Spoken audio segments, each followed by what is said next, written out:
Smart business people, that's what they do. That's why they grow. Like I said, the reason somebody's growing more than you is because they know something you don't.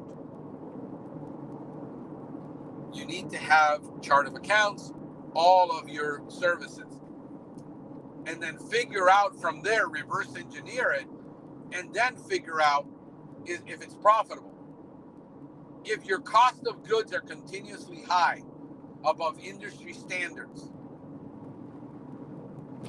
you got to figure out what you're spending exactly on fuel, what you're spending on vehicle insurance, what that lease or note payment is that you're going to be writing off. What does that look like to know the cost of route operation?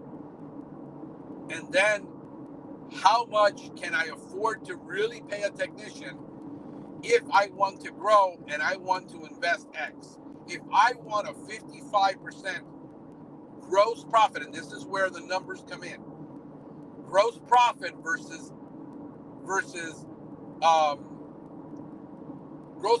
gross income versus gross profit on the route versus gross profit on the business.